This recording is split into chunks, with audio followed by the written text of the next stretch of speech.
Urtebete pasa ondoren hurbil daude Durangarrok hainbeste maite ditugun San Fausto jaiak. Eta urtero lez, txosna batzordetik lan handia egun dugu eskaintza kultural eta musikal zabala eskaintzeko.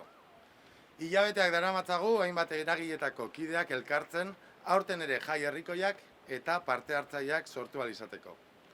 Jaiak urriaren 10ean hasiko ditugu. Gautxoritz Arangarekin Santanatik Txosnagunerainoko kalejira eginda.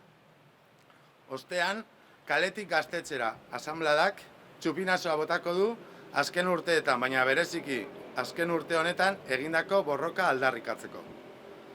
Egitarauari dagokionez, musika eskaintzari hain zuzen, hainbat estiletoko taldeez gozatzeko aukera izango dugu. Barikuan hasita, Durangaldeko Reder, Nektar, Seker eta Usu eta Ipik girotuko dute txosnagunea.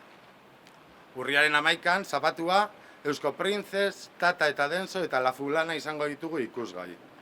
Eta lehen asteburuari amaiera emateko igandean, Soldban talde palestinarra, Bart Sachs eta DJ maratoia izango ditugu.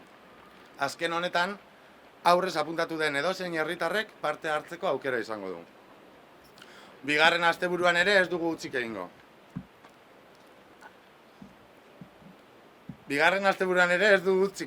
Urriak 17an, Odei, Streetwise eta Les Testarudes taldeekin. Eta jaiei amaiera ezin hobea emateko zapatuan Marusak eta Kerbeltz taldeak edukiko ditugu holtzan.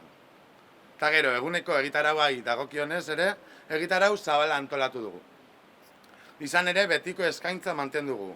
Gazte eguna, paia txapelketa, erreka jaitziera, tortilla txapelketa eta etxera eguna eskainiz. Hauetarako izen ematak ere, sarean jarriko ditugu laizter. Txarangak eta kurrestandaren karropoteo kuirrare ez dira faltako. Eta aurtengo mozorro gaietako gaia, ipuinak eta kondairak izango da. Egunari ikusgarritasun handiago emateko desfile bat antolatu du Gazte Asanbladak. Aurten ere, azken urte bietan eginduen bezala, Durangoko udala txosna batzordeari oztopoa jartzen saiatu da. Txosnak ixteko ordutegi murritza proposatuz. Azkenean baina zentzuako neurri horri aurre egitea lortu dugu, herritarren agerraldia eta sinadura bilketari esker. Beraz, txosnak zabalik egongo dira 6 arte, ohiko ordutegiarekin. Eskerrak eman nahi dizkizuegu gure alde agertu zareten Durangar eta elkarte guztiei. Horretaz gain, Israelgo estatua Palestinan egiten dabien genozidoa dela eta txosnagunean Palestinarekin elkartasun egun antolatu dugu. Urriaren 12an, Baskaria kontzertu eta mobilizazioa ere egingo dugu. Gainera, Israelekin harremana duten enpresa produktuak ez erabiltzea erabaki dugu eta lortu ez dugun arren, hurrengo urteetan bide horretan lanean jarraituko dugu. Bestalde, txosnagunea denontzat espazio segura izatea gura dugu eta horretarako protokolo bat martxan jarriko dugu.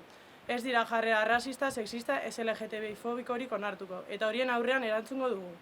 Azkenik, Durangoko txosnagunera etortzeko deia egiten dugu. Heldu zein gazte, Durangar edo ez, guztiak zarete ongetorriak Durangoko txosnagunean. Gora Durangoko jaizek! Gora Pantxike!